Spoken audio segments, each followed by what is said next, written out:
Hello, ഇതാ കണ്ടില്ലേ, എല്ലാ കറി ഐറ്റംസും ഇവിടെ സെറ്റാണ്. എല്ലാം നല്ല അടിപൊളിയായി തന്നെ മുറിച്ച് വെച്ചിട്ടുണ്ട്. എല്ലാവരും ഭയങ്കര ആത്മാർത്ഥമായി തന്നെ പണിയെടുക്കുന്നു. ഇതാ കണ്ടില്ലേ, എക്സ്പ്രഷനൊക്കെ ഇട്ടാണ് നോളിമിസ് തേങ്ങാപ്പാല് പിഴിയുന്നത്.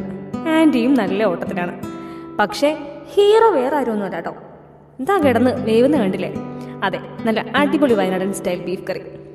ബീഫ് കറി മാത്രമല്ല കേട്ടോ, നല്ല അടിപൊളി വെജിറ്റബിൾ കറിയും ഉണ്ടായിരുന്നു. കറിയൊക്കെ സെറ്റായി ഒരു പാത്രത്തിലേക്ക് മാറ്റി. ഇതാ ഈ കാണുന്നതാണ് ബീഫ് കറിയുടെ ചട്ടി. അവസാനമുള്ള മസാലയിൽ നല്ല പൂപോലത്തെ ചോറിട്ട് മിക്സ് ആക്കുന്നതാണ് നിങ്ങളിപ്പോൾ കാണുന്നത്. ഊഫ്, ഇത് കഴിക്കാൻ ആൾക്കാർ കൂടുതലായിരുന്നു കേട്ടോ. നല്ല കിടിലൻ ടേസ്റ്റ്. ഇനി ഇതാണോ യഥാർത്ഥ കേരള സ്റ്റോറി? ആർക്കറിയാം. എന്തായാലും ബീഫിന്റെ കാര്യത്തിൽ ഈ ഇടയ്ക്കൊരു മഹാനടൻ പറഞ്ഞത് എനിക്ക് പറയാനുള്ളൂ: നോ സെന്റിമെന്റ്സ്, നോ കോംപ്രമൈസ്. ബീഫിന്റെ കാര്യം വന്നപ്പോൾ പറയാൻ വന്ന കഥ മറന്നു. ഇന്ന് നമ്മൾ ഈ രാത്രി കറിയൊക്കെ സെറ്റാക്കി പോകുന്നത് തറാവീസ് പാർട്ടിക്കാണ്. ഇത് റംസാന് മുൻപ് നടന്ന കാര്യമാണ്. പതിവ് പോലെ ശകലം വൈകിട്ടോ വീഡിയോ വരാൻ. ഈ പരിപാടി നടക്കുന്നത് സ്കൂളിൽ വെച്ചാണ്. കണ്ടില്ലേ, എല്ലാവരും ഉണ്ട് ഈ തറാവീസ് പാർട്ടിക്ക്.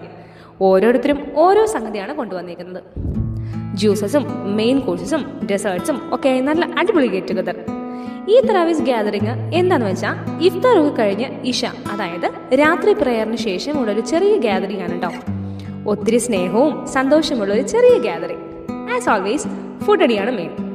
നമ്മുടെ നാട്ടിലെ ഇഫ്താർ പാർട്ടീസ് വളരെ പോപ്പുലർ ആണെങ്കിലും എൻ്റെ അറിവിൽ അങ്ങനെ തറാവീസ് പാർട്ടീസ് കുറവാണെന്ന് തോന്നുന്നു. പ്രിൻസിപ്പലിന്റെ വക ഒരു മെസ്സേജും ഉണ്ടായിരുന്നു കേട്ടോ ദിവേഹിയിൽ. ശേഷം എല്ലാവരും കൂടി ഫുഡൊക്കെ കഴിച്ച് പിരിഞ്ഞു.